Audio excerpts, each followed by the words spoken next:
I'm going to stop when I want to stop, not when you want to stop. On this episode of Bound to Talk, Malicious Melissa interviews Nicole. She is a submissive and discusses past and current DS relationships, poly relationships, and her attraction to older men. Hi, I'm Malicious Melissa and my co-host, Adam. And our special guest, Nicole. Thank you for coming. Thank you so much for having me. You're welcome. So, Nicole, how did you get into the BDSM lifestyle? I met someone online through like an anonymous chat room and started talking. And for the longest time, I was super nervous. He was telling me all these different things that he did with other women, like impact play, and had a service sub. And I was super freaked out for like 6 months. And he's like, I really like you. I like your body. I like your personality. And for 6 months, I was super scared. And then I started, I'm like, okay, playing along with it. And it was more strictly online. And he would be like, he'd want to pick out my panties. And he'd want to pick out what I wore and make me do little tasks. And I started getting into it a little bit more. And then, sadly, we lost connections. And Online? Yeah. We just, like, kind of lost track of each other. Mm-hmm. And then I just kind of started snooping around for myself and reading online, and I joined FetLife about a year ago. Okay. So it's shell shock. Are you on any other sites or no? No, just on Fet. Okay. What do you think drew you to this life?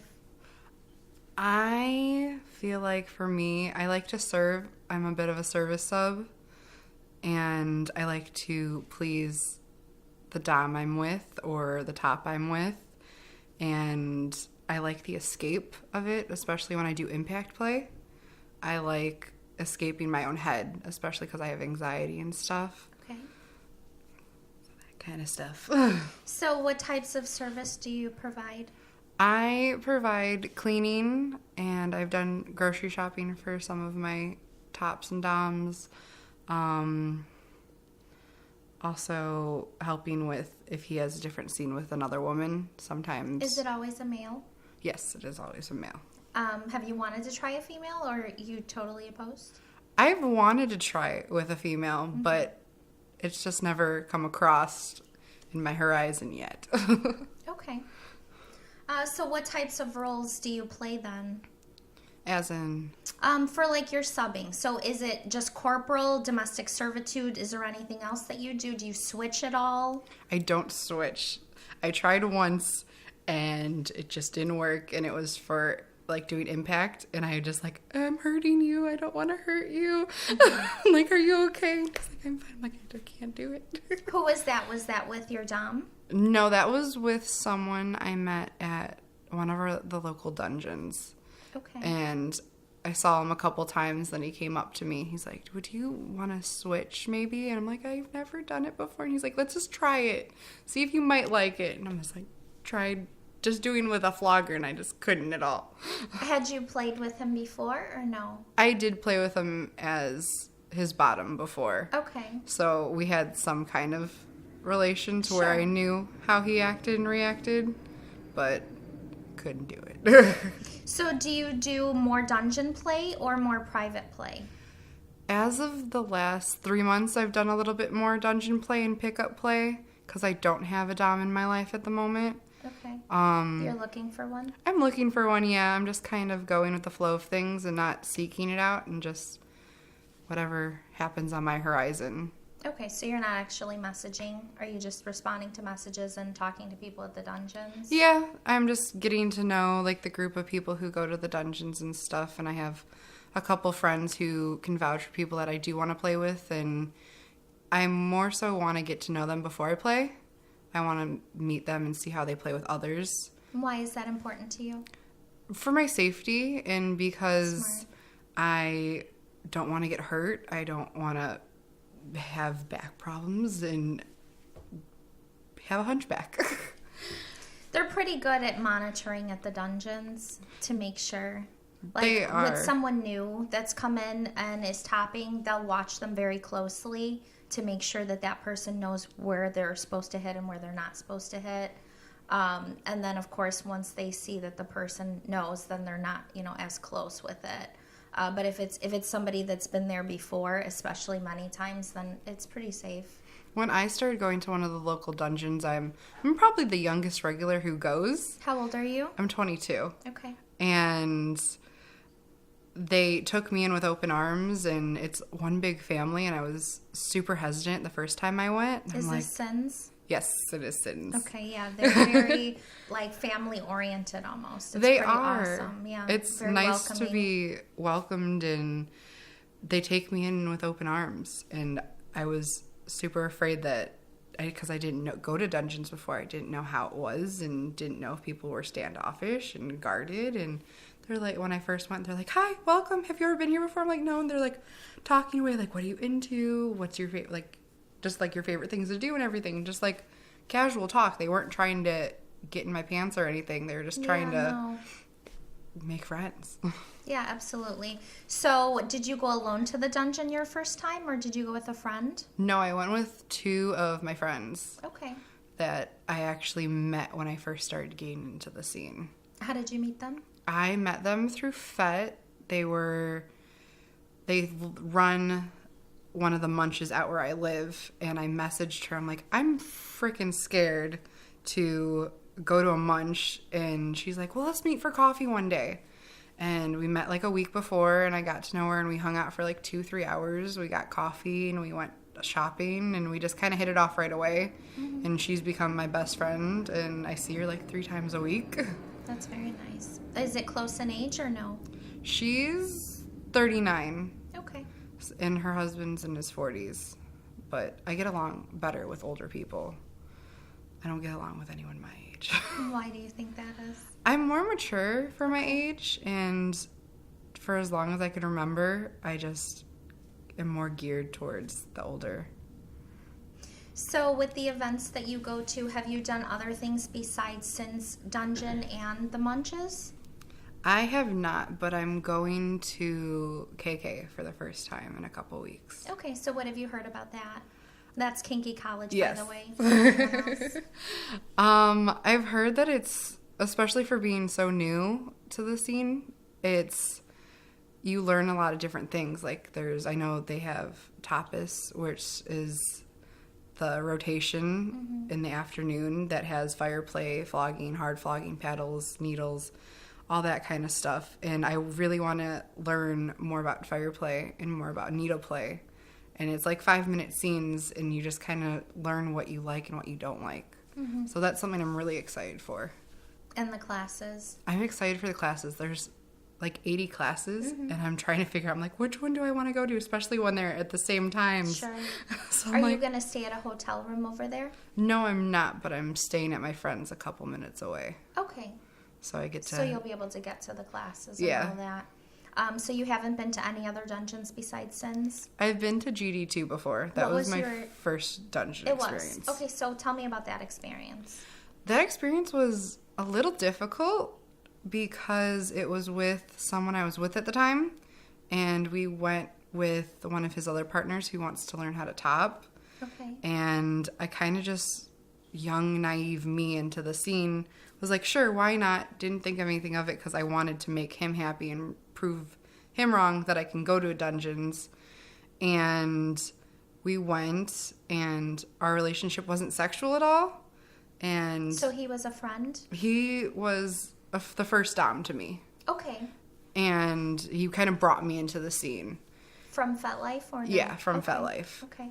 And we played, we had our scene on a St. Andrew's cross, and then afterwards, instead of him giving me the aftercare, she did, and I didn't know her. Who was she? I don't remember her name. Okay. Or her fet or anything. But who was she in relation to your group, though? She was dating him. Okay. It was your dom? Yeah.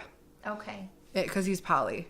Okay. And she was giving me aftercare, which kind of already threw me for a loop because I'm like, where'd he go? Where is he at? He normally cuddles me and tells me everything was okay, and then I'm a good girl. Okay, so you've played before with him. Yeah. And that was what you expected. Yeah. And that's not what you got. No. Especially the aftercare part. And then when he came and cleaned up all of his stuff, he came, sat down, and I kind of sat up, and he sat in the middle of us, and they started making out and full on, like, almost having sex. Okay. And I'm kind of sitting in the corner knowing I can't kiss him, can't make out with him, can't touch him a certain way, because that just wasn't our relationship. But you wanted to? But I wanted to. Okay. And that was something that ended up ending our relationship, is because he wanted one thing, I wanted another thing. Mm-hmm. So that kind of stuff. Okay. So was that the end of the experience then there? That was the end of the experience there. And you never wanted to go back, or you do? I did go back to GD2 two other times, Okay. but I just had that engraved memory in my head to that first experience. And when I went back the second time, I just saw that cross and saw that couch we were sitting on, and it just had that negative memory in my head that I didn't want. And it was more of a younger crowd too. And It is, yeah. I didn't feel comfortable because I wanted to be with more experienced people and more people where you can go and just sit and talk. And they have the little cafe at Sins, and you can just sit and talk to people, and people are more approachable there. Sure. So I that's think why. GD2 is great for couples. It's more intimate play. It's a darker atmosphere. But it's a little bit harder if I think a single girl would do fine there. But like a single male, it's a little bit more difficult to find play partners and stuff. I for sure agree with that there, yeah.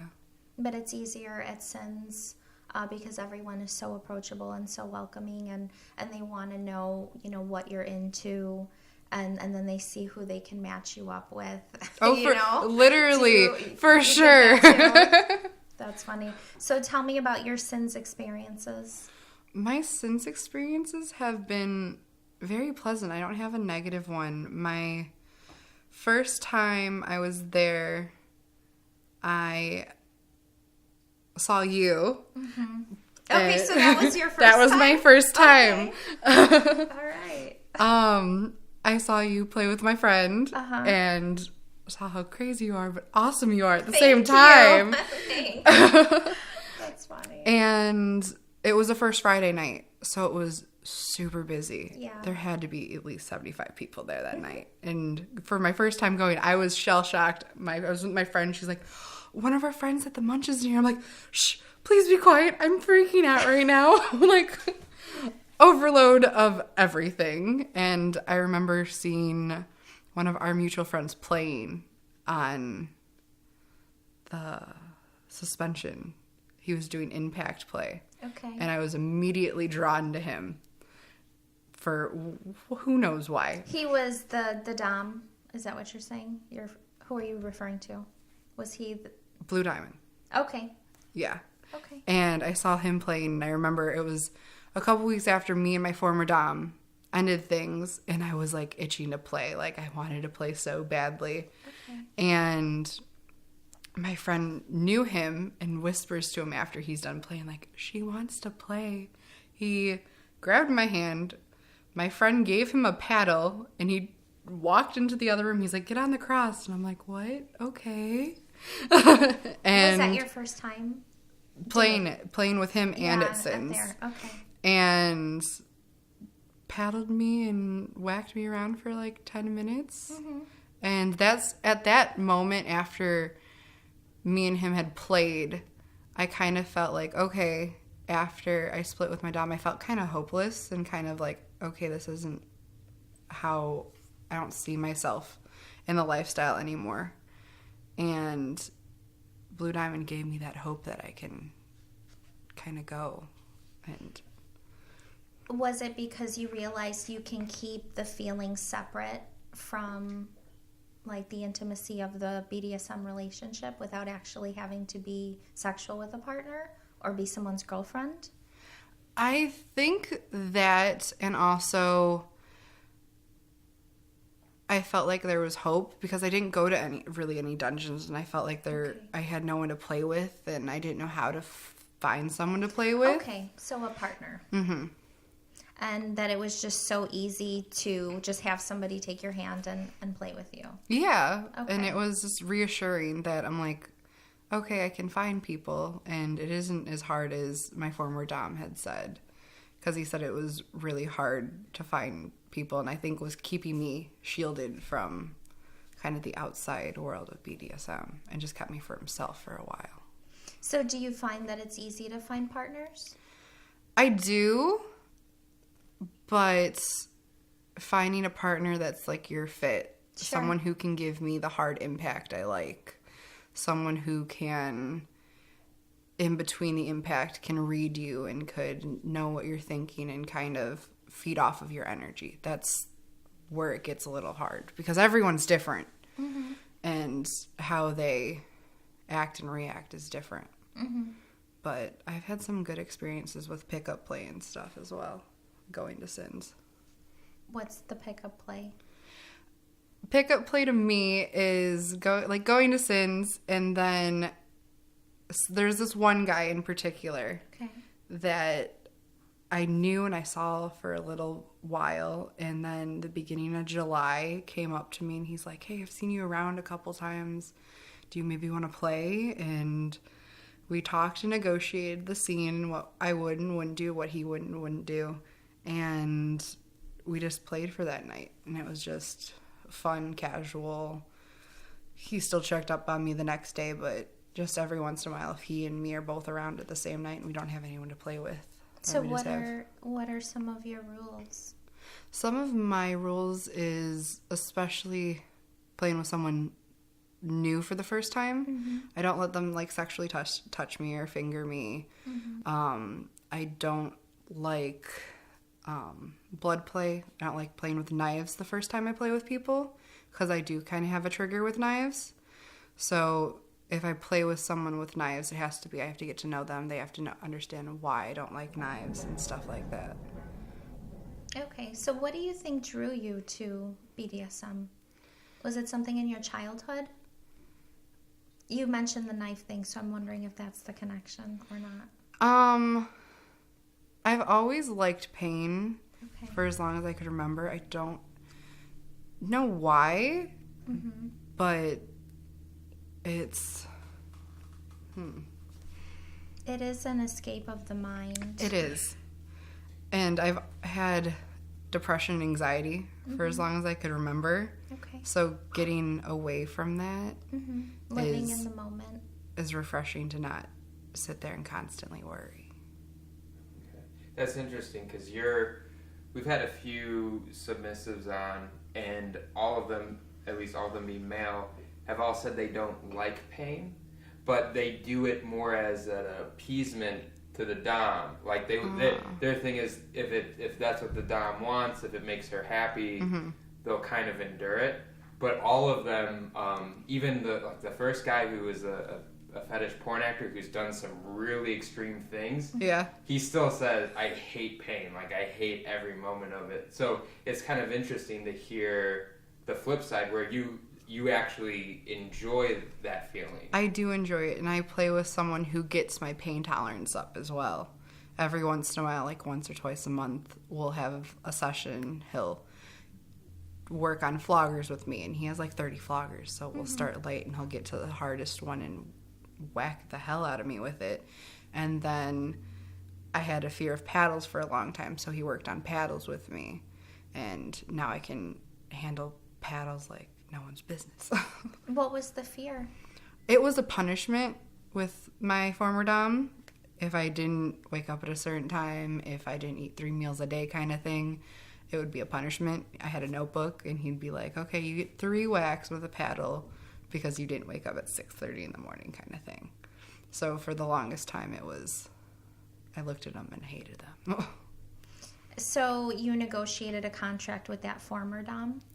We had a verbal contract. It wasn't a written contract. Okay. And it was kind of as we went along and as I was learning and growing because he was the first dom I had. Sure. So what did you self-discover and learn about yourself with that relationship? I learned a lot about myself and my anxieties, and I learned a lot about my self-expression and who I wanted to be as a person and how much I could handle mentally. And I learned. So it's about the pushing the limits? It is, for me at least, because for the longest time I lived in constant fear of everything and everyone around me. And he pushed me to my limits and boundaries and helped me cross them. And especially with impact. I hated impact at first. I was afraid of it. I was afraid of his floggers and his whips. And one day I'm kind of like, okay, let's try this. And we did. And I started, that's one of my first loves with BDSM now. Is the corporal punishment. Yeah. So did he push you into like social scenarios too? Was that part of the anxiety? It was the anxiety is with just in my head. I don't have social anxiety. Okay. It's more fearing the unknown. Okay. And that was one of the big things. So that was like controlling. You want to control things. Yeah. Okay. I want to know the scenario. I want to know how it's going to go step by step. But yeah, that isn't how it goes. So does it give you anxiety to relinquish control, or is it like a relief? It's a relief, because in that moment, all I'm thinking about is the scene I'm having with someone. And I'm not thinking about, okay, I work at 1:30 tomorrow and I forgot to do this and my boss is going to yell at me. I'm thinking like about the then and now. Thinking about the now rather than like the day-to-day life. So it's an escape from your day-to-day life, your worries of your day-to-day life. Okay. So back to the scenes and things that you've done at Sins. What other things have you done? I've done fire play at Sins, and I've done a little bit of cupping as well. Okay. But for the most part, it's this impact that I do at Sins. Okay. And you've had like multiple partners? Because I know there's like one person that I know that does fire play. I don't see a lot of people doing that, but that's a different person than you were referring to. Than I would do impact play with. Okay. And what types of things have you seen there? I saw someone in the medical room doing, like, with a tattoo gun, just tattooing, but not Without with ink. the ink. Yeah. Okay. I thought That's cool. thought that was awesome. I like tattoos and I like the paint of tattoos, so I'm like, I want to try that one day. Do you have tattoos? I do. I have 13. 13 tattoos. Wow, that's awesome. But I've wanted to do suspension, so I'm hoping to do that at KK. Okay. They do that at Sins too. I know. I've been suspended. I've been quite a few times. Talking to a couple people about doing suspension.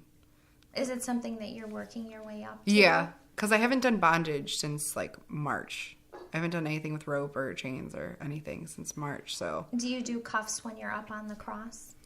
Yes. Okay, so you're fine with cuffs. Yeah. But the other parts are iffy because of the bad experience. Yeah. Okay, so you're just slowly working your way back into it, little by little. Yeah. Okay, so what would you say your best scene is, and was it at Sins? Or was it in, like, a personal setting? My best scene was at Sins. Okay. With Blue Diamond. Okay. Was it the first time, or? It was the second time. Second time, awesome.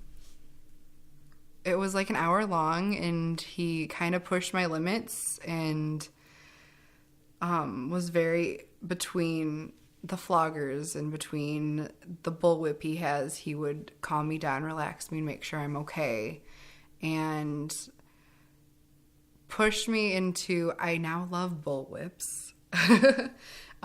He did knife play with me a little bit, and he actually carved his name into my chest in the dead of summer. So that was fun to cover. How long was the mark there? Like 2.5 weeks. Oh, that's a long time. In the middle of June. Trying to cover that and working in retail was a lot of fun. That's true. So how did you negotiate stuff at Sins? You would sit down and talk? What do you say besides sexual stuff that you won't do?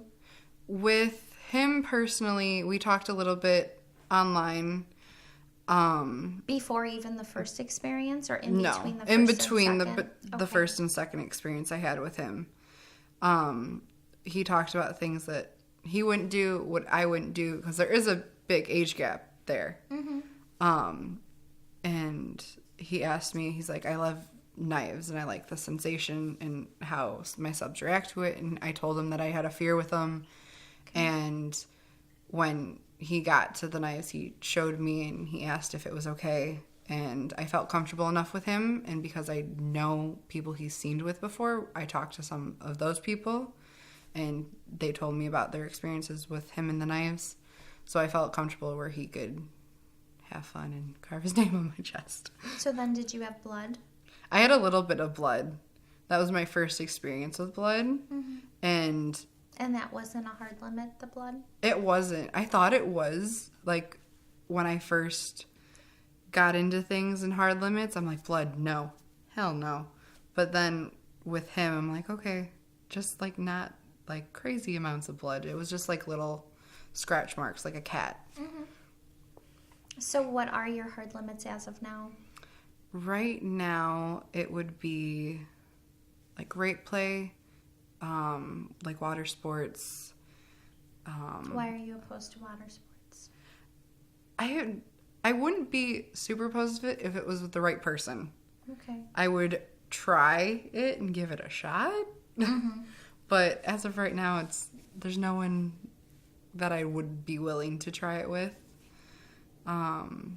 Abduction play scares the living heck out of me. Mm-hmm. I'm also afraid of white vans. I look at them too when I'm like in parking lots. I know, for sure. That's funny. But those are my top ones. Okay. That I can think off the top of my head. So, do you like humiliation? A little bit. I can do a little bit of it. Verbal, yeah. Apparently I am okay with it because I was playing with a guy and he's like I was doing humiliation with you. I'm like, you were? I'm like, okay. So do you remember what that was like, and what did he say? Not really. I don't really remember. No. That was so long ago now. How long have you been in this? 6.5, 7 months now. Okay. That was from the time that you actively played, not just the online play? Yeah, it was when I actively played. And then how long for the online play? Another 6 months? Another 6 months or so, So yeah. about a year or so. Mm-hmm. So were you ever put in a bad situation so far? Once. I had just ended things with my former dom, and I was kind of angry with him, and I kind of wanted to prove him wrong. And I was talking to this guy online, and I thought he was safe, and he was saying the right things, and we met at a coffee shop, and wasn't at all what he looked like, and looked completely different. And we met in the parking lot. He's like, just get in the car with me. And I'm like, oh, right. Red flag completely. Oh. And he like followed me to my car. I was going back to my car, and I just took off because I was like so anxious. And I'm like, what are you doing? No. And that kind of scared the hell out of me. But luckily it was in a public place instead of like at his house. Mm-hmm. But that's the only. What were you expecting? We were supposed to just go and kind of talk and get to know each other in person. And was he a dom? He said he was a dom. Okay. From his FET profile. And he had quite a few pictures and quite a few friends and a lengthy profile. Mm-hmm. But then when it came to meeting in person, it was completely different. Was he like a different age than what he said he was? It looked like he was the same age, but it looked like he... The pictures just were not of him. No. Yeah. So that was really creepy and kind of threw me for a loop and scared the hell out of me. And I cried and went to a friend's house. I'm like, what am I doing? Do I want to be in this lifestyle anymore? What am I doing here? So then what did you do after that? Did you take a break? I took about a month break. Mm-hmm. And kind of needed to figure out for myself what I wanted to do. And I was dealing with a lot of personal stuff. So it was kind of breathe, recuperate, think of what you want, and then get back out there. And then how did you end up getting back out there?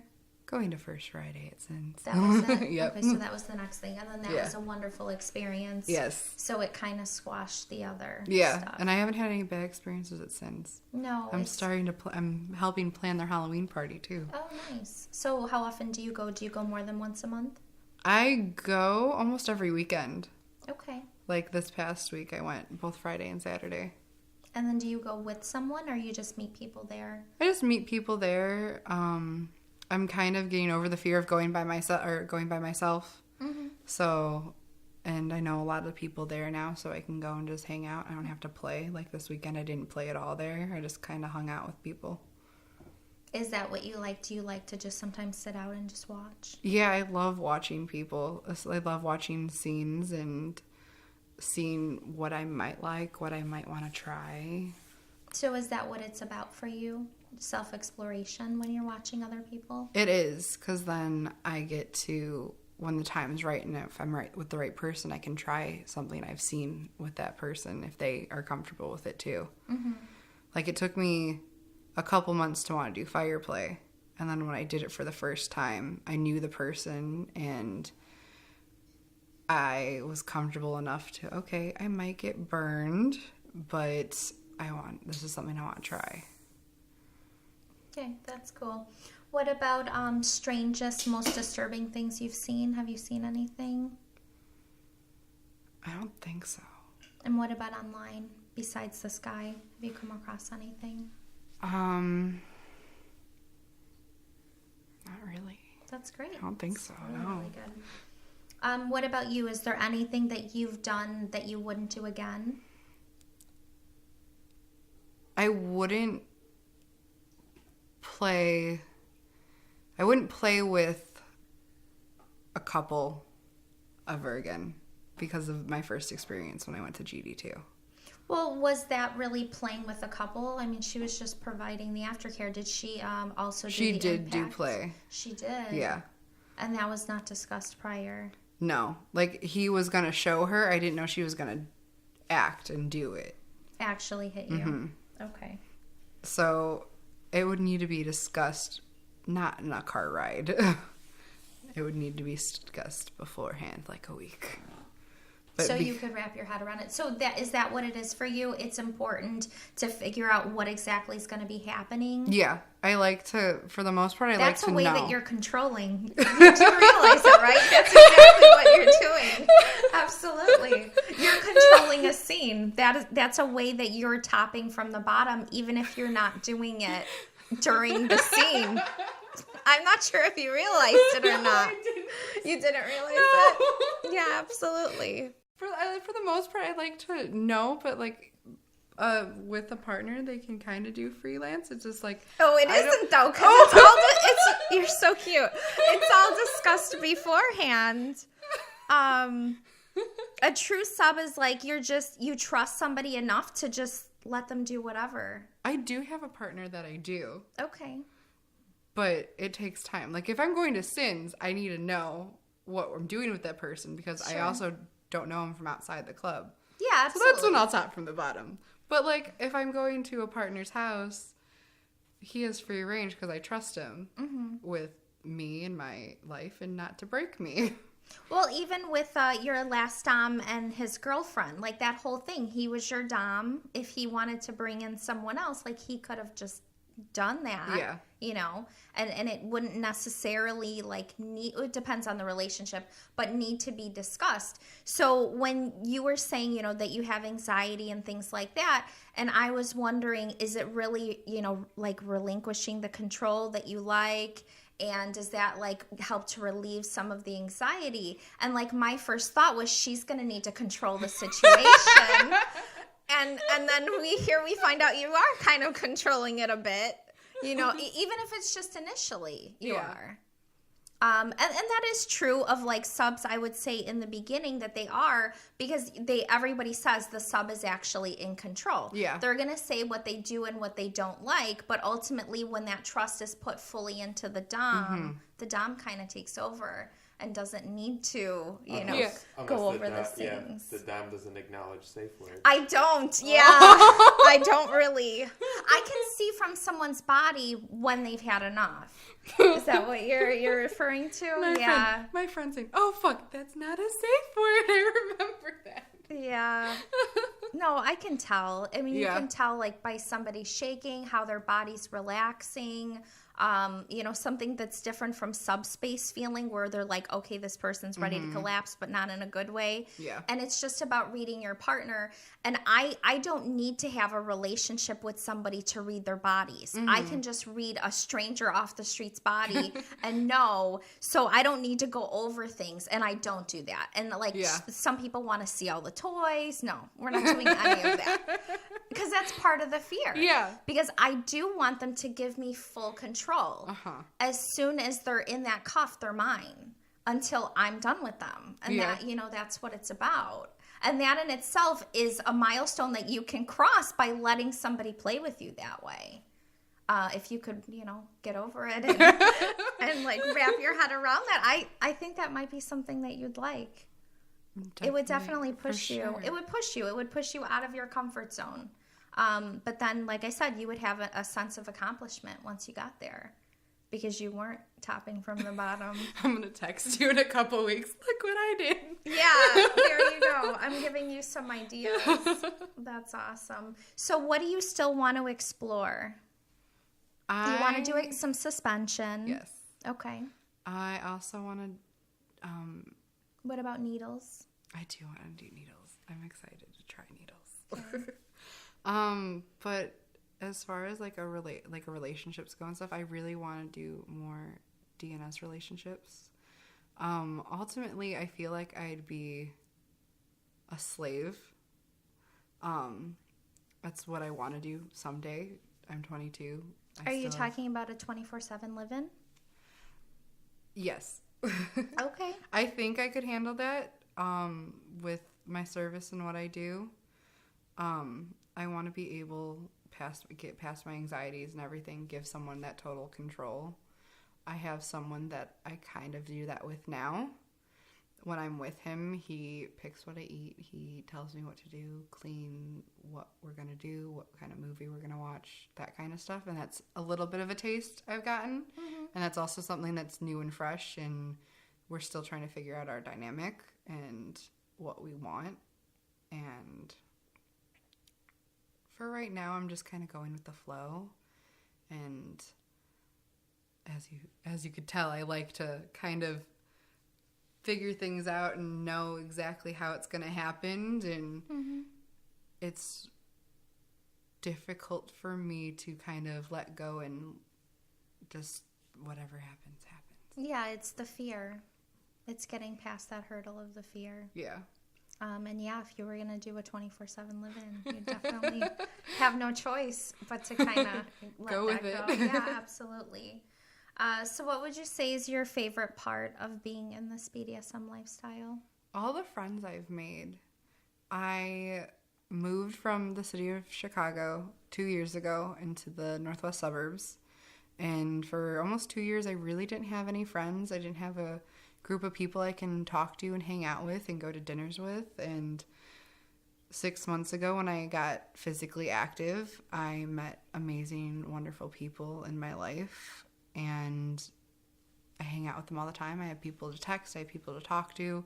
And I've kind of just found myself and who I am as a person within the last 6.5 months that I kind of lost for a year and a half. Because of a personal? Because of moving and because of... Okay. I lived in the city. Mm-hmm. Didn't have a car. I took CTA everywhere. Okay. And then I moved to... There's cows behind my house. So that was a little bit of a shell shock. Mm-hmm. But I'm kind of figuring out who I am and who I want to be because of the BDSM lifestyle. And so that includes the BDSM? Yeah. So if you needed to step away from it, you couldn't do it? I've tried. You have? I have tried a couple times. Okay.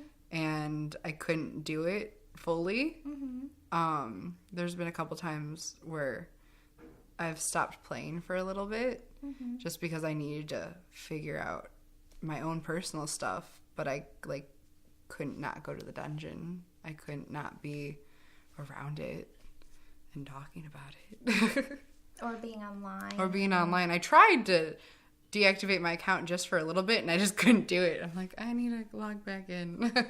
Yeah, because it's like once it's there, Yeah, it's there forever. exactly. So what about for like future relationships? Is this going to include BDSM? Do you think? Do you want it to? I want it to.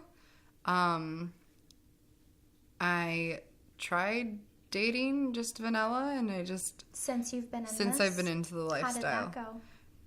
And I just couldn't do it. I felt like I had to kind of shield myself and who I feel like I really am now. And So what? So not disclose? like he knew I was into it, Okay. but he didn't understand it, and he was kind of weirded out by it. And he's like, we can be together, but he's like, I don't want to know what you're doing. But So he wanted to. I want to be separate. open and honest Sure. and be who I am and not have to hide if I have marks and bruises. Did you That's- feel like you would have had to hide from him? I feel like I would have to hide a majority of who I am with him. Okay. Like, I live at home with my mom, and my mom knows I'm into this stuff. And being at home, I don't have to hide who I am. I don't have to hide my marks and bruises, bite marks on my arms. I can wear a t-shirt and have marks on my arms, and she doesn't question it. Is that how it is with your personal life? All your friends know? Most of my friends, almost all my friends, are in the lifestyle. I have a couple friends who do know, but I don't want to live my life like in hiding anymore. And for a long time, I did that. So I want to be more open and honest with who I am, even in my personal life, struggling with anxiety and depression. I don't want to hide that because it's who I am. So how do you tell people? Do you just come out and, or do you try to bring Take them for to a drink. Do you try to bring them to the dungeons though? No. Okay, so you're just telling about yourself. Yeah. Okay. I had one friend who asked me about this giant bite mark I had on my arm, and I just kind of sat with her, and I'm like, so there's this thing, it's called BDSM, and she's like, oh, I know, like 50 Shades of Grey. I'm like, no, a little more. Like, just a little more. And we kind of just talked about it, and she doesn't really understand it, but she's like, whatever makes you happy. And she realized at that point, she noticed I was getting a little happier just in my regular life. And Yeah. she's like, whatever makes you happy. She's like, just be safe. She's like, I'm always here to talk to you if you need to. Everybody's been bringing up the 50 Shades of Grey. So what do you think on it? What is your take? It's not ideal Tell at me. all. I mean, Did you read the books or did I you didn't. just I just watch watched the movie. Okay. Of course I want someone to buy me a MacBook and an iPhone and put me up in their penthouse, but it isn't ideal, and I feel like it's just... Yes, not every dom's a millionaire. This is true. We heard this on the other one.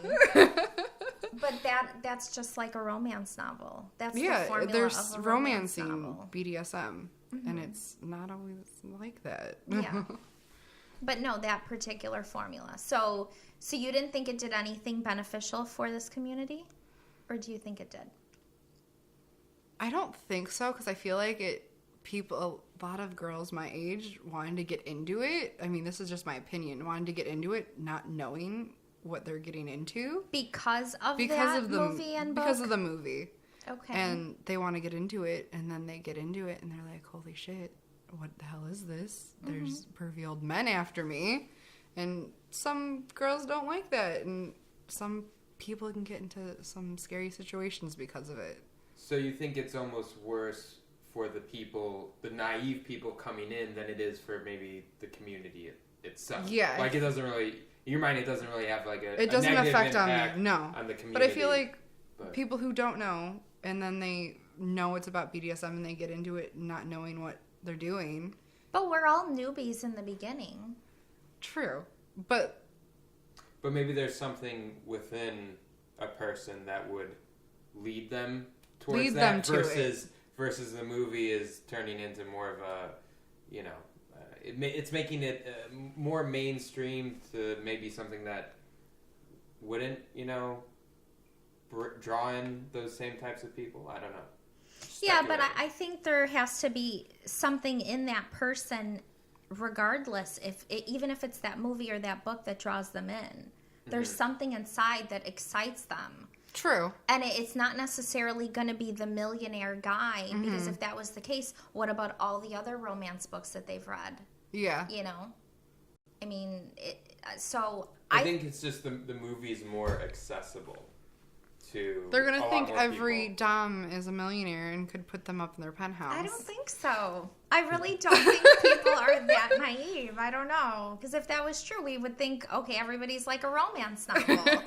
I just got to go find that white knight. Where is he? Some No. people are like that, though. Well, and then time goes by and they realize that it's not that way. I just liked that it brought more people in. I feel like it helped have more people be accepting into it. Mm-hmm.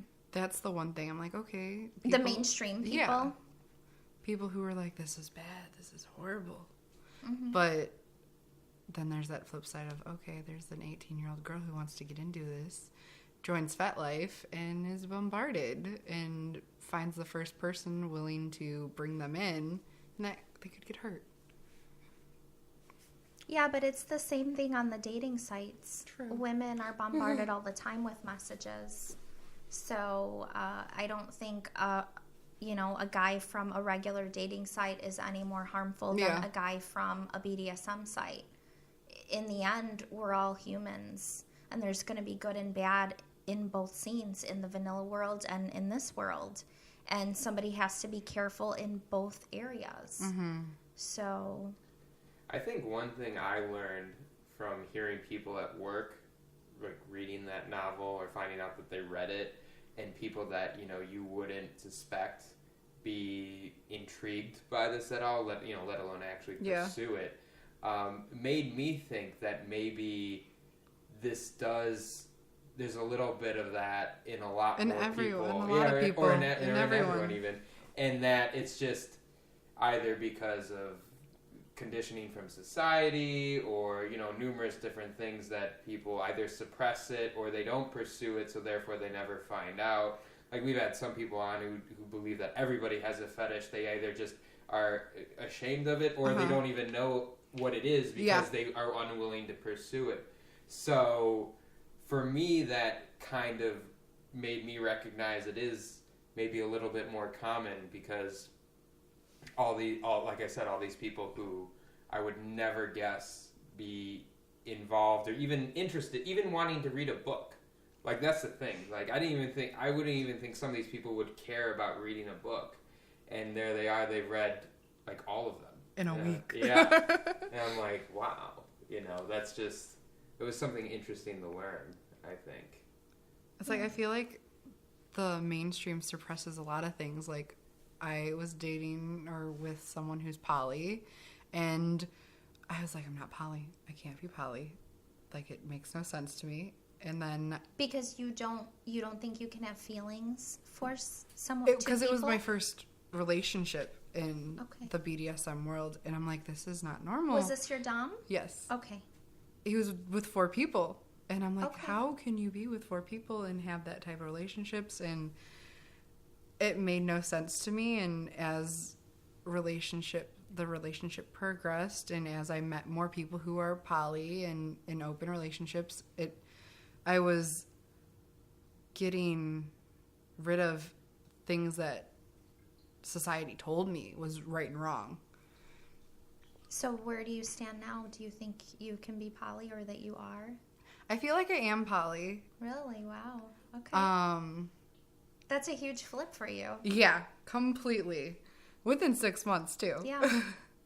But I feel like I can give different things to different people, and I'm kind of with someone who's more mental dommy with me, and our physical relationship is more so vanilla, and he's married and his wife is in another relationship, and he gets one thing from her, he gets one thing from me, but he also knows that I'm into BDSM, and he knows that I'm with someone and that person's with 2 more people, and whatever kind of makes you happy and whatever you need. Because I can't give everything to one person, I don't feel like, anymore. Was there a time when you did have jealousy, maybe, where you don't think that you could have pursued this, or was that never a part of you? Like, I'm guessing it's like more learned behavior, or was it always just there, you think? Maybe you didn't realize. I think it might have always been there Uh-huh. because of just my normal relationships with everyday people in my life, friends and everything. But I feel like when you are in poly, and you are poly, you have a bit of jealousy, no matter what. At least with my experience. So you have been in poly relationships? Dabbling in one right now.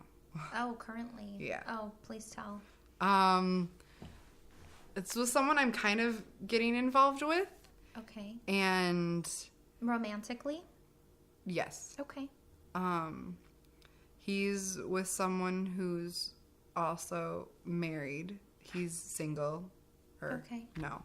He is It not gets married. hard to It gets keep it straight. complicated. Yeah, absolutely. I'm gonna be so honest. I have made like those diagrams of To try to figure out who's with who.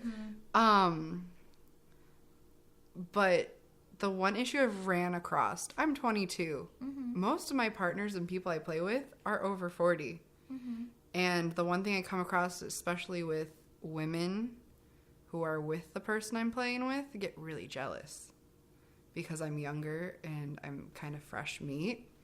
And I've had it...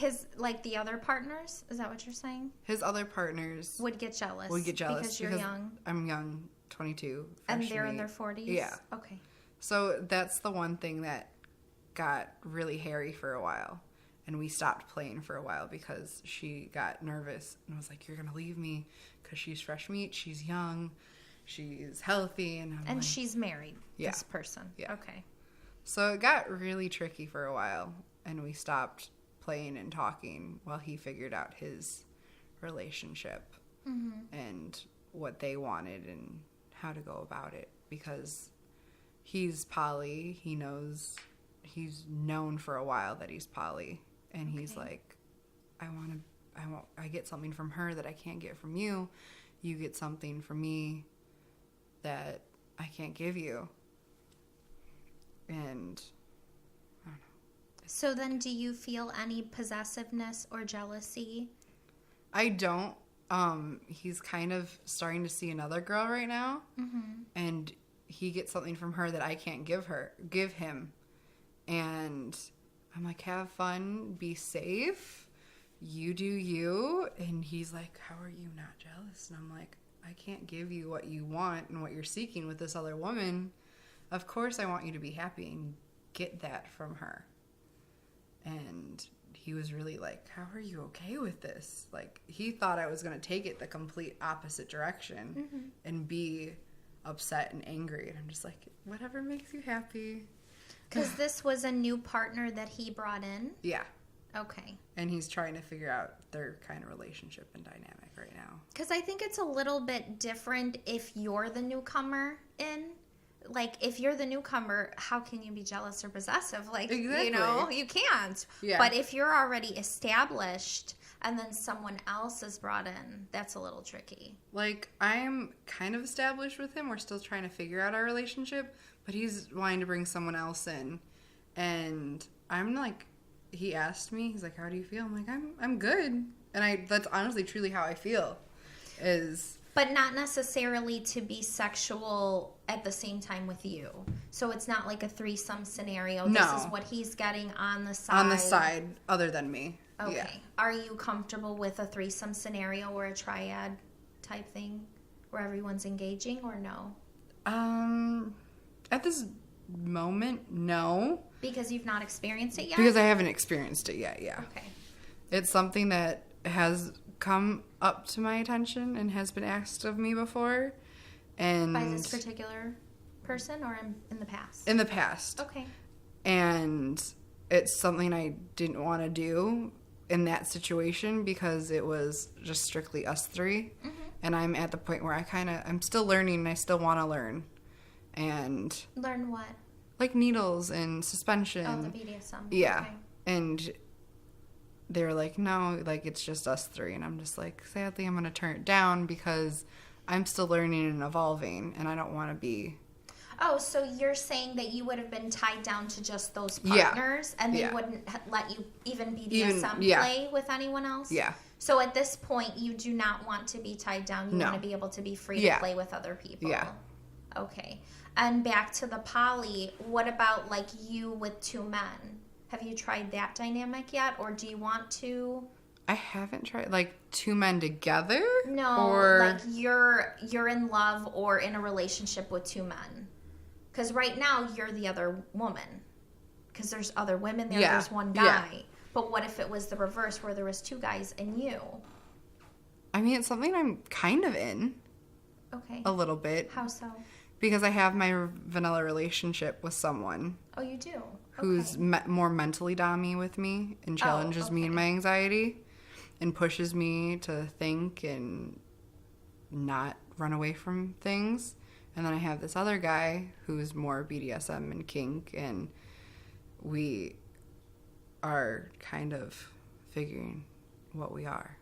Well, that's a little bit different than poly. So the definition of polyamory is many loves. So basically, when you break it down, it's being in love with two or more people. I would say I'm in love with these two people. The two guys? Yeah. Okay. Even though one is not a sexual relationship. Yeah. Okay. I have a strong care and a strong love for him, and I care deeply about him. Mm-hmm. And even if it's not sexually with me, Mm-hmm. I still care about him. Well, there's caring, and then there's like in love. Would you say in love or just love? In love. In love. Wow. Okay. Even though we don't have that sexual relationship. Well, would you want that relationship to be more than what it is? No, I think it's good where it is, and we kind of have come to terms with how our relationship is, and I'm completely okay with it. And we love each other very much, and we care about each other. We don't see each other a lot, but we're always constantly talking and checking to see how we are, and we can tell each other that we love you. And that was, when that happened, that was a big step in kind of defining our relationship and how we are. And how long has that relationship been going on? About 4.5 months or so. Okay. And was he there before the other one? Your other dom? My former dom. So what relationships are you currently in? You're in a mind Yes. domination relationship Yes. that is non-sexual. Yes. Okay. And then the other one is the BDSM Yes. relationship. Yes. That is possibly sexual. Yes. Okay. So, My life is confusing. it is. It sounds really fun, though. It is fun. It can be tricky, but especially when kind of shit goes up in flames within 12 hours of each other. With the two separate Yeah. relationships. One lost his job, and then the other kind of freaked out and didn't know if he wanted to continue in the lifestyle. Because of the other. Ah, okay. Yeah. Okay.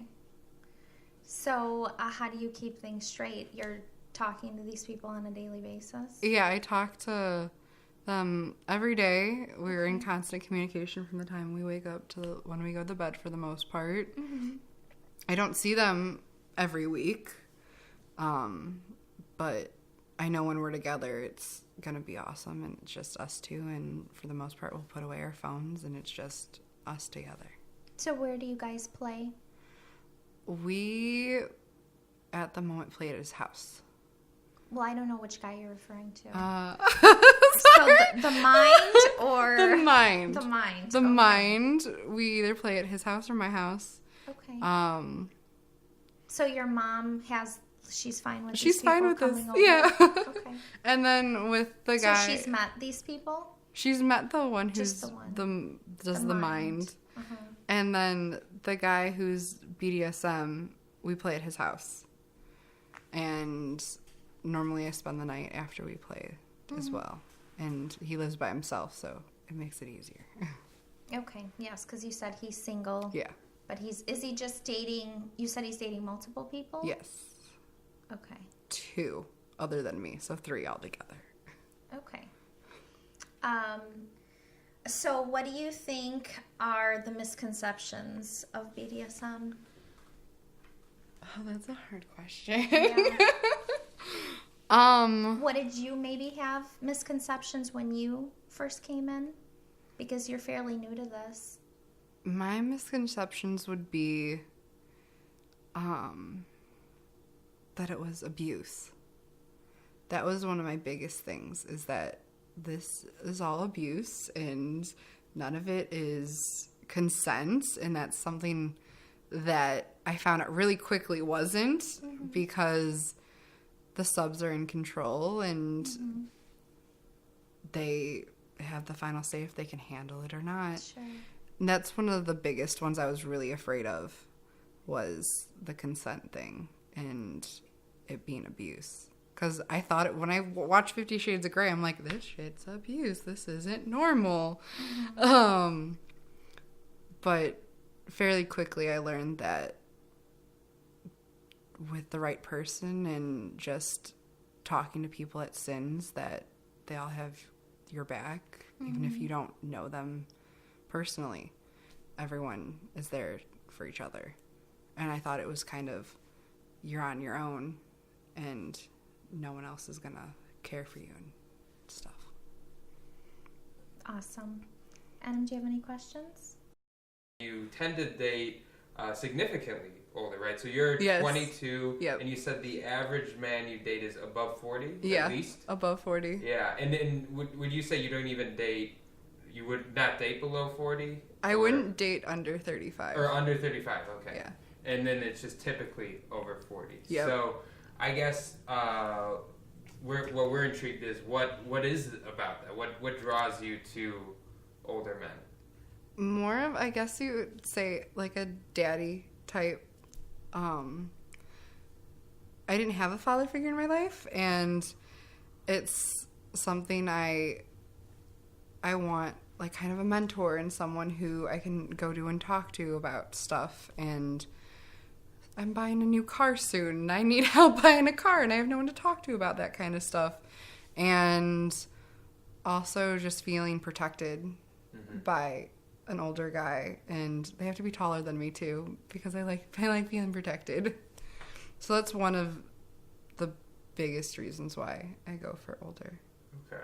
So that kind of also goes, I guess, with why you're drawn towards the dominant figure, right? Yes. As well. So it's kind of plays in that almost protective or stronger male kind of thing. And you said you identify as being more mature yourself. Yes. So maybe it's easier to relate. It's easier to relate with older guys. A lot of the guys I talk to, even if I just go to Sins, they're like, how old are you? After I talk to them for an hour, and I'm like 22, and they're like, no, you're not. And I'm like, yeah. I'm like, how old did you think I was? And they're like, easily like your 30s. I'm like, I wish. Well, you look 22, but you sound, you definitely sound more mature for sure.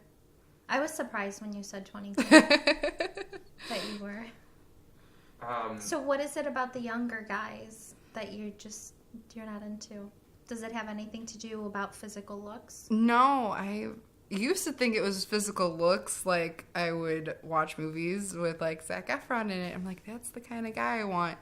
And then I more so got into the lifestyle, and I kind of pushed the physical aside and more so looked at what's underneath that. And now I don't really have a type of guy I want to be with.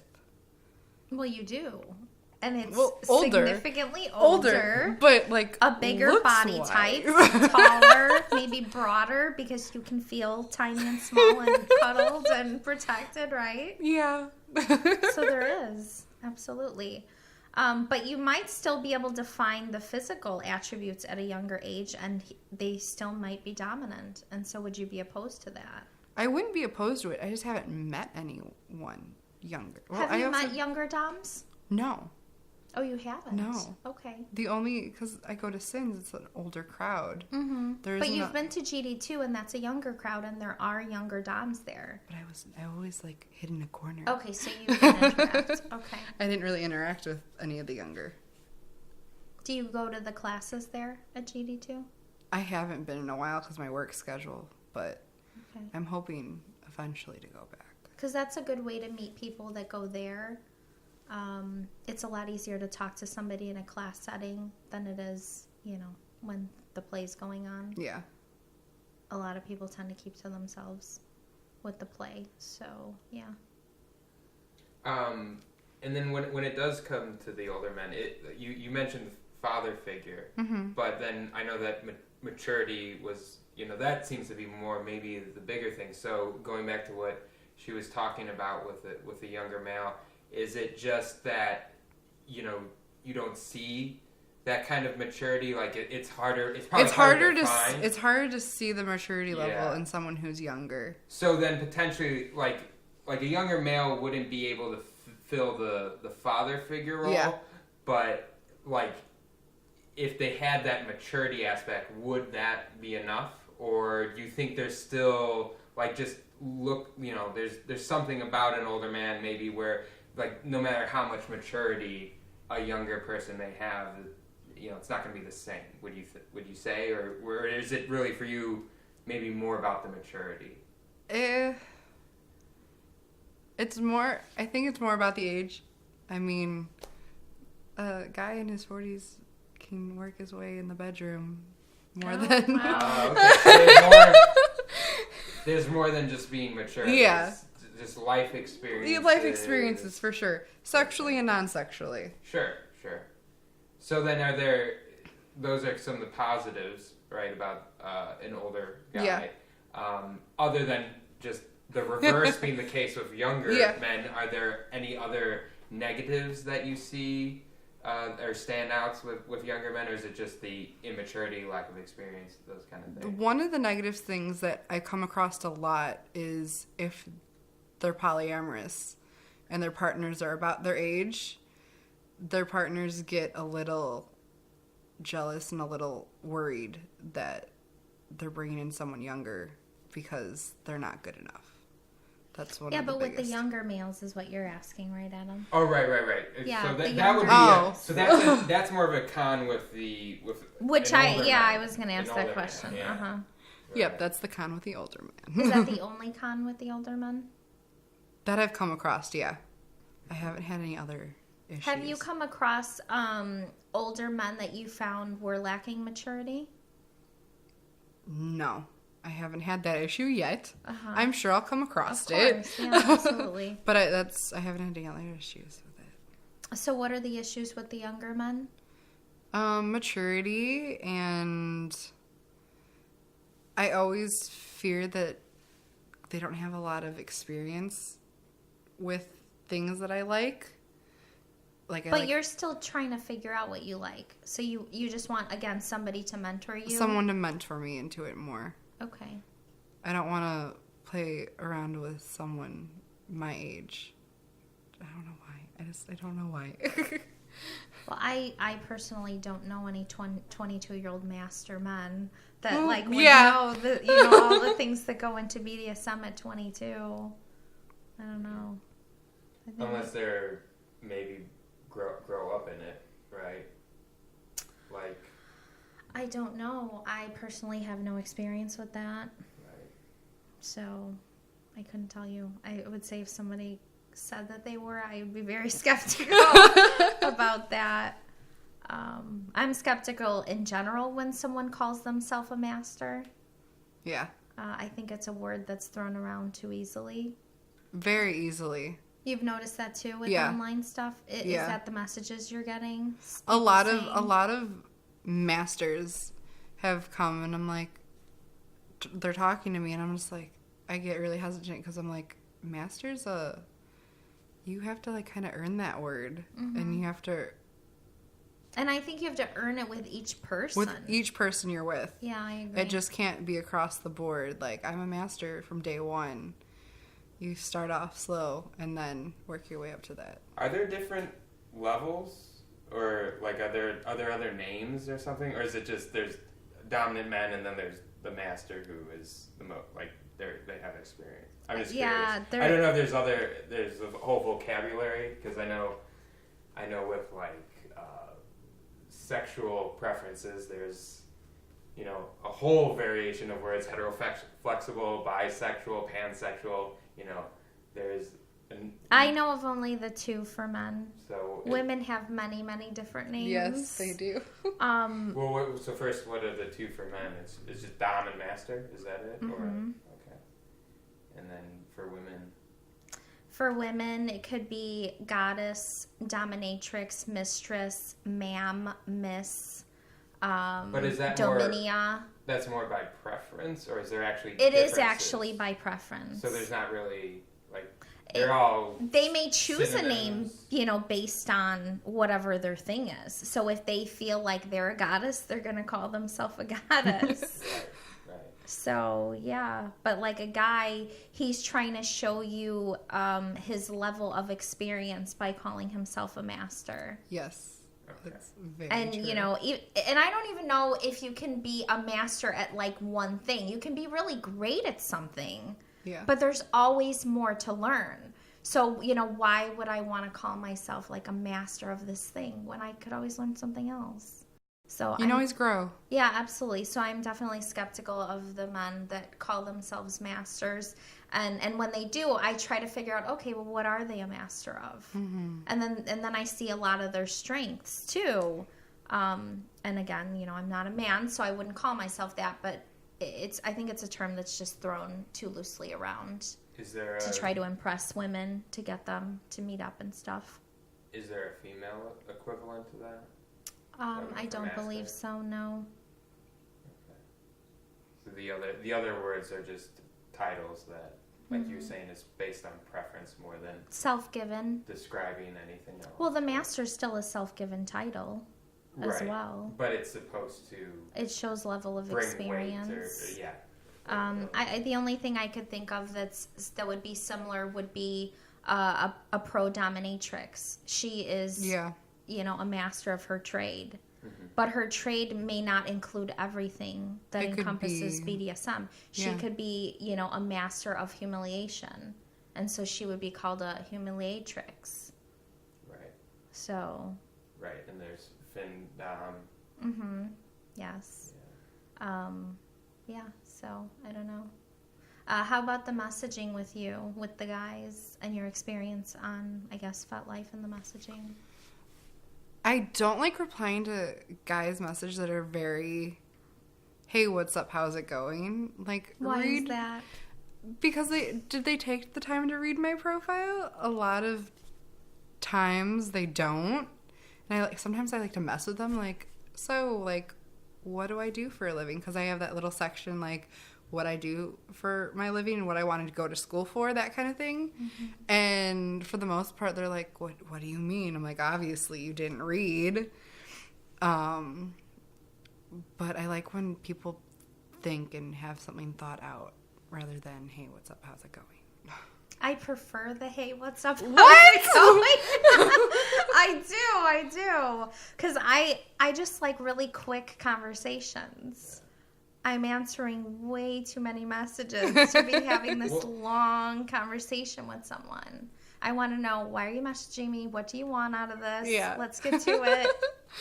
Well, that's the thing I can provide from the guy's perspective, not so much for FetLife, but just in general for online dating. So the problem is that there's already a very different difference between men and women on these sites. Yeah. Right? Mm-hmm. Women don't really have to, unless maybe they're looking for something very specific. Uh-huh. They don't have to search, right? You get flooded usually with messages, whereas guys, and for that exact reason, are messaging lots of people. So if you could send out 20 messages and maybe hear back from one person. And I think it's more. It just happens that he's very attractive. But an average male is going to send out 100 messages. And maybe that was more for me too.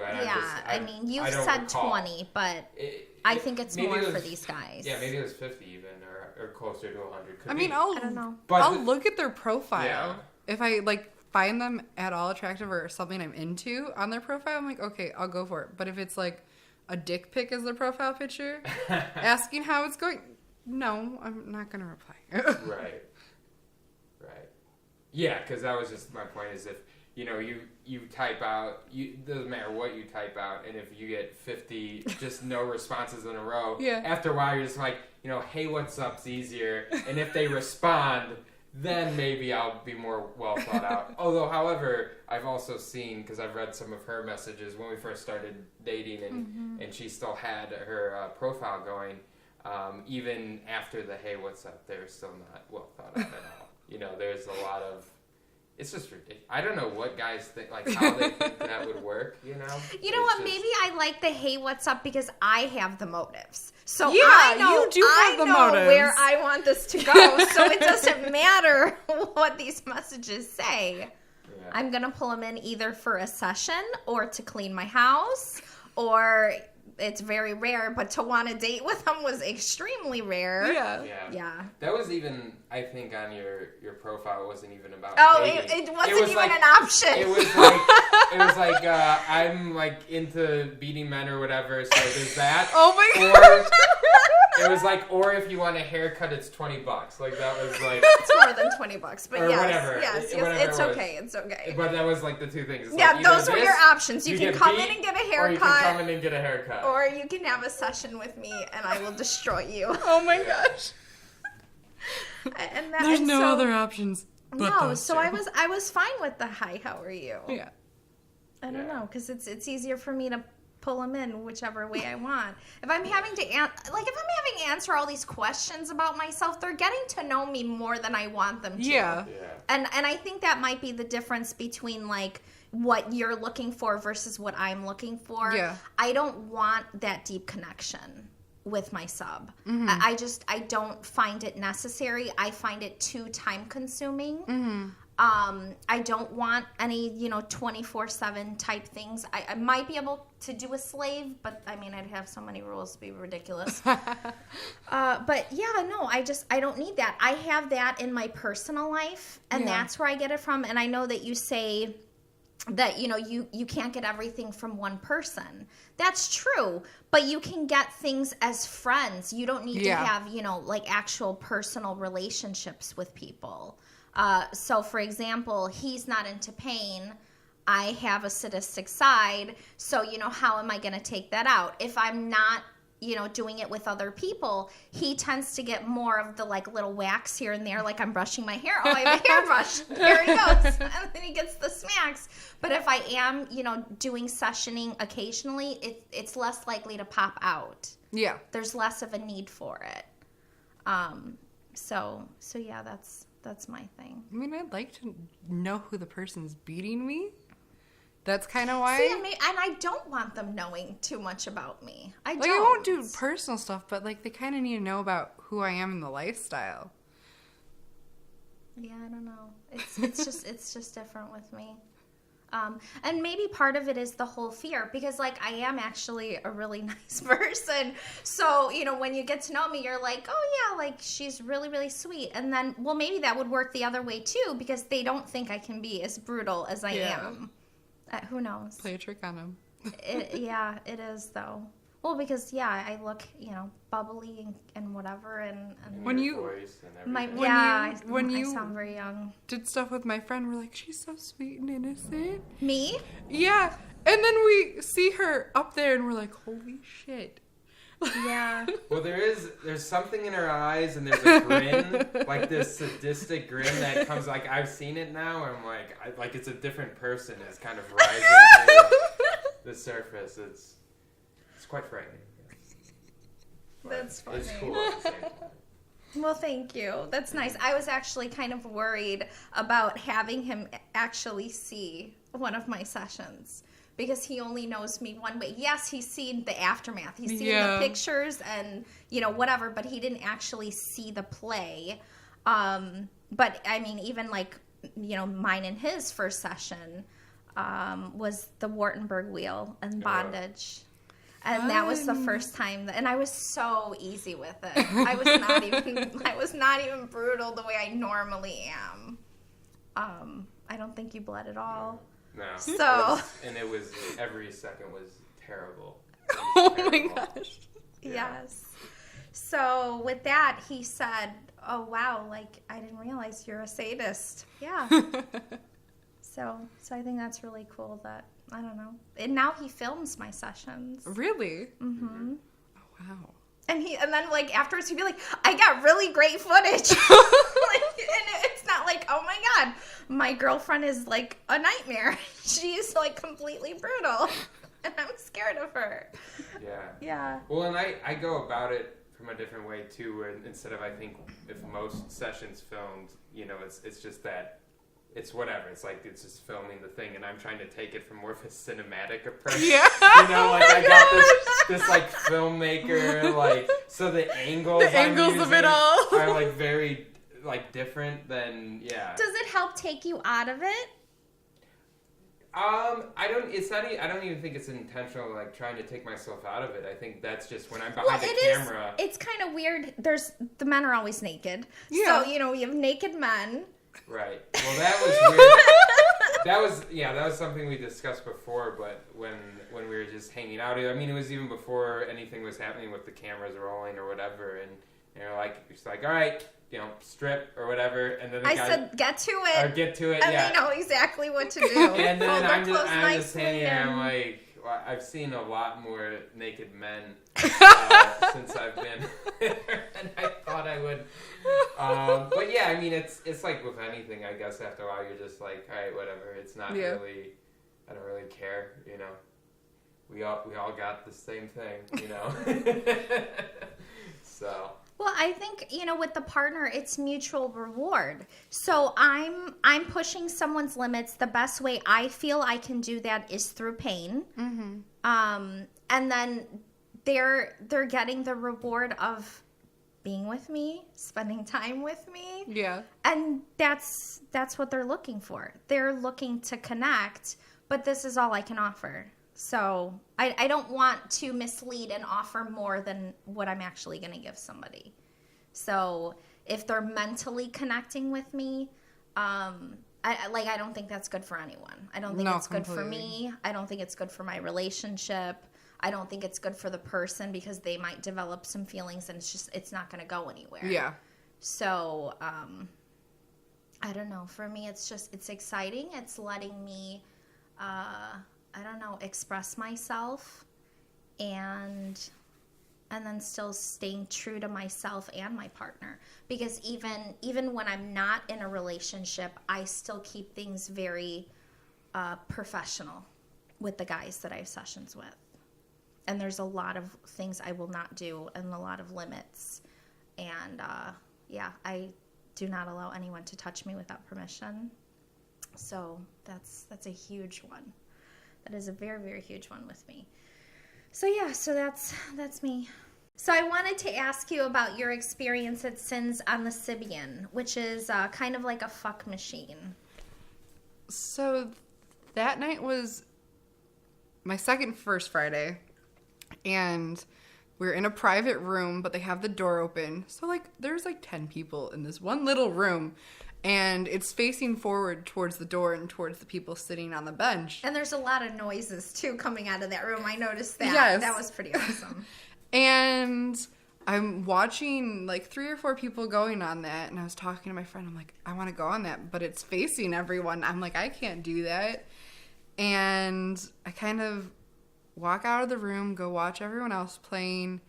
And one of the guys who controls it comes out and he's like, we turned the Sibian around for you. And I'm like, who? How did they know that you didn't want to face out? My friend went and told them. Awesome. And I'm like, I'm still not going on it. And they're like, we turned it around for you. Come on. And I'm like, no, I can't. They're like, come on, you're going to have fun. You haven't had fun tonight. So I'm like, fine, whatever. And I stripped out of my clothes and... Just your bottoms? No, I didn't have anything on. Okay. I took everything off. I only took off my bottoms, my skirt. I am like, why not?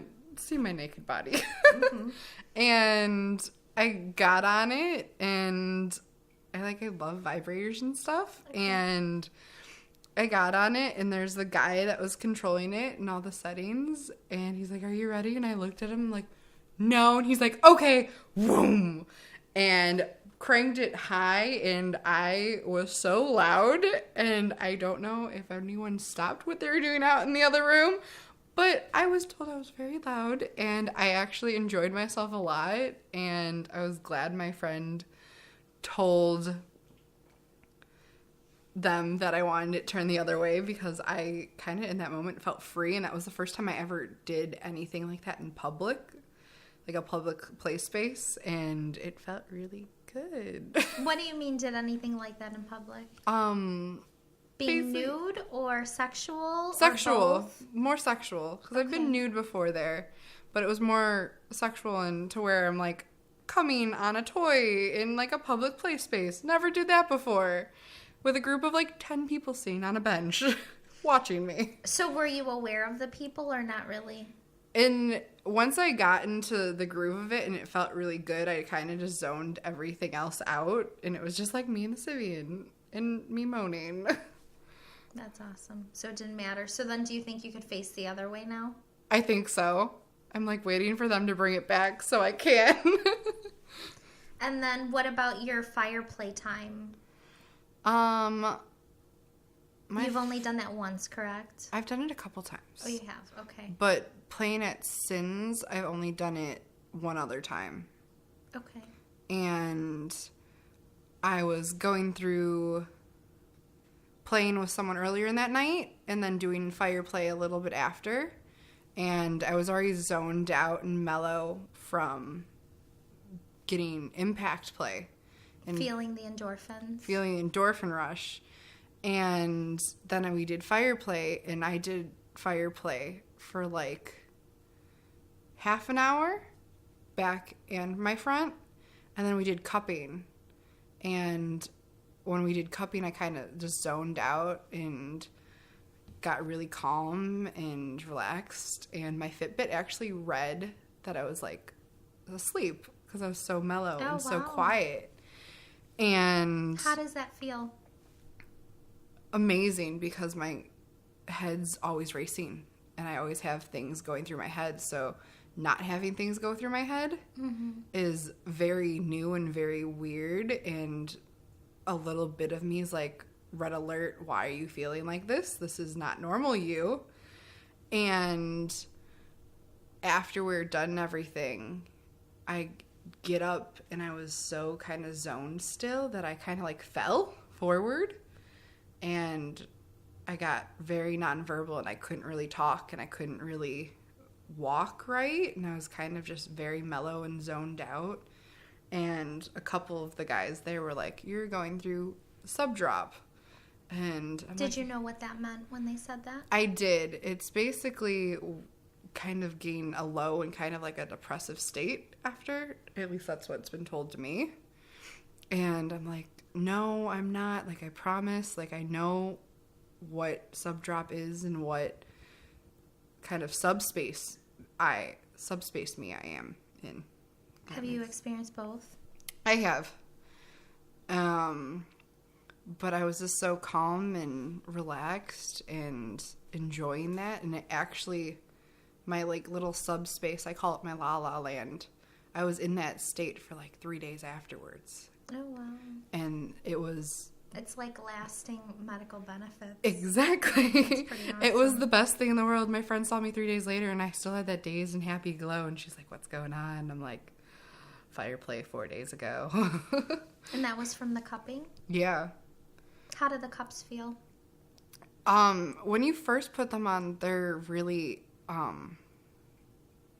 intense because they're pulling your skin up and raising it, and I never had done before, so I was like, what is this? But then I kind of just zoned the pain out and just did slow breathing and focusing on the pain on my back a little bit, and zoned everything else out that was going on. Have you ever done like self-mutilation or anything like that to zone? I have not. Okay. I know some people do that for the same reason, because they're able to get out of their heads. They say it's definitely not a healthy way No. to do it. But, and I'm not talking about like cutting up skin. Yeah. I mean, it could just be as simple as just, sticking your nail, like digging your nails in your knees or whatever. Mm-hmm. Just to kind of like get yourself out of your head. I mean, I've tried like with a rubber band, snapping it on my wrist. That's another way. And it does not work for me. I need to give someone else the control of my mind. So you've tried inflicting pain on yourself? Yeah. And it doesn't do the same. That's interesting. At all. Okay.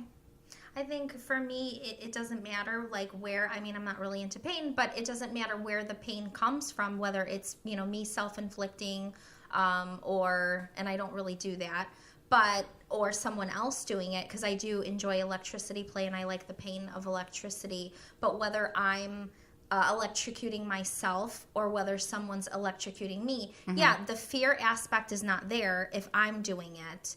And actually, it's not really there with the partner, but it might just be slightly there. But the pain, it feels the same no matter what. For me, it's more intense if I did it to myself. More intense? Yeah. Oh, that's interesting. Because the pain is more intense? Yeah.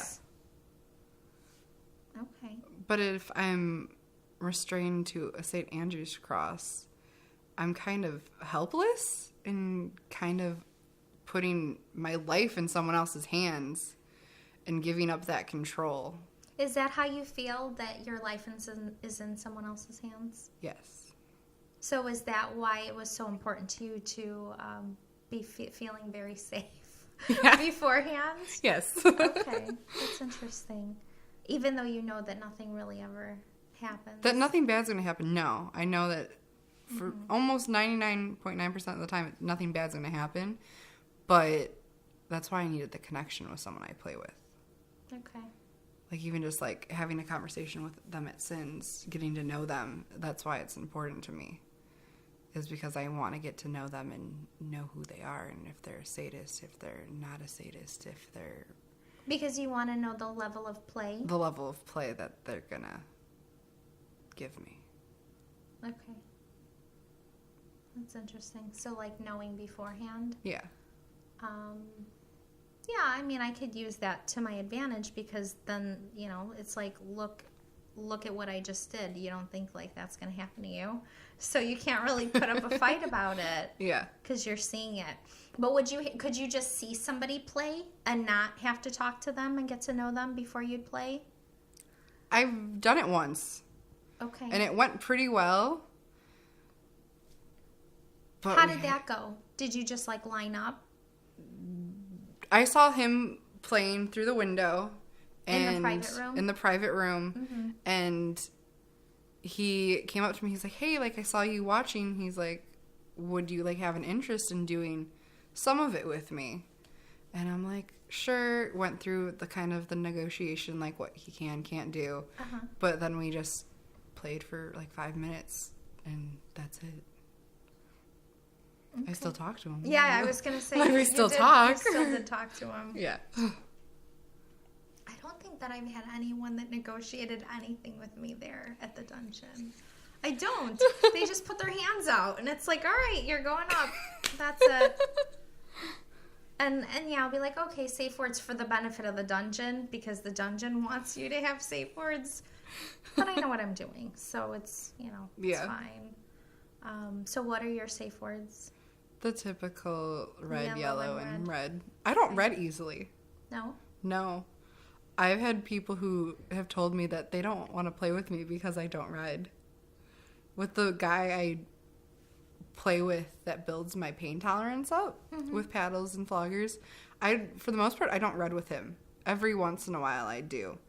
But I had a friend saying that watched, and she's like, you don't red at all. And I'm like, no.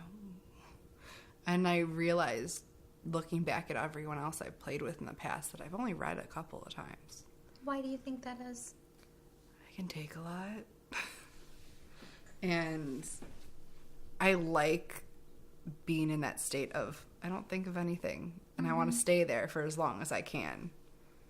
Do you say yellow a lot? To let them know you're getting close or you need to be eased up on. Eased up on more so than being finished with a scene. Okay. So, like, every once in a while, with the canes especially, I'll yellow because canes, Yeah, they hurt a lot. they hurt. For sure. Absolutely. But for the most part, it's only canes that I yellow on. Mm-hmm.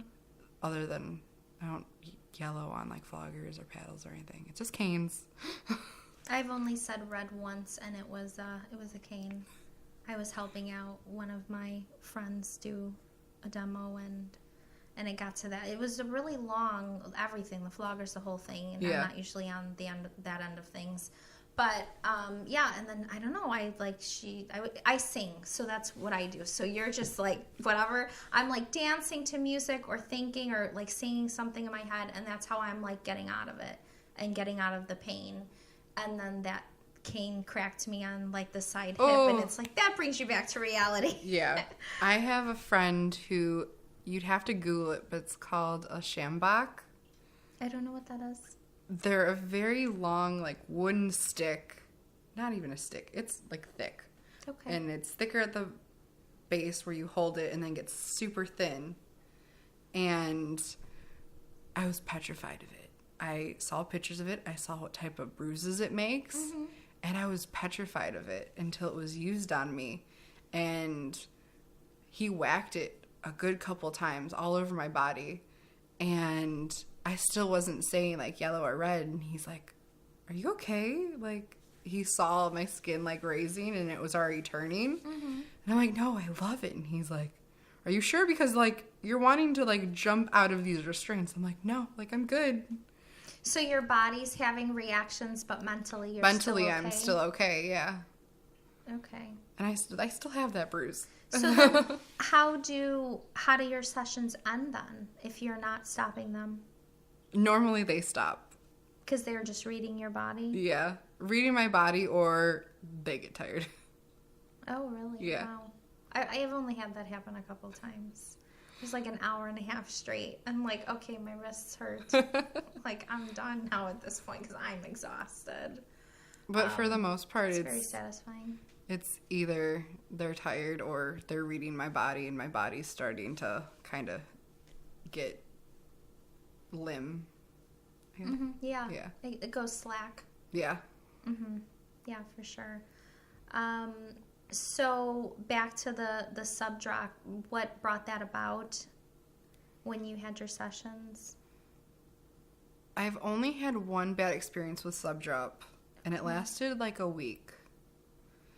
Where it put you in, you weren't depressed before the session? No, it was after the session. Like, it happened immediately.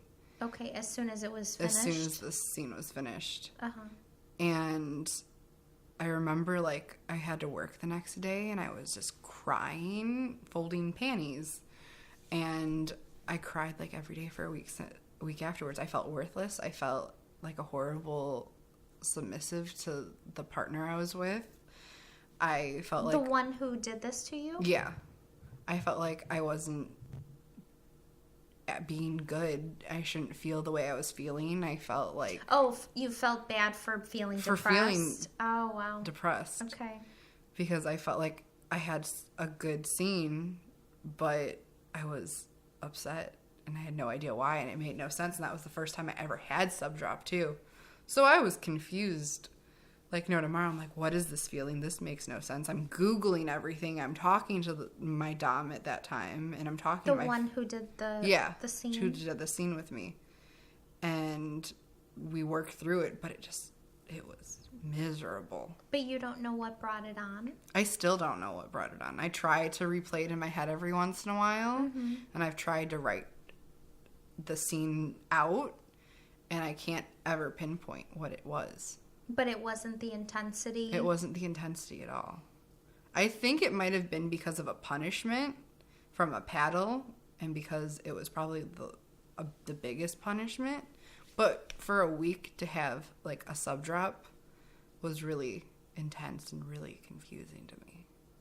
What do you mean a punishment from a paddle? That scene was a punishment scene? Yeah. That wasn't just a play scene? No, it was a punishment scene. And you have had other punishment scenes that did not give the same result? Yeah, this was a completely different result. Okay. And it was unusual. So what did he say about it?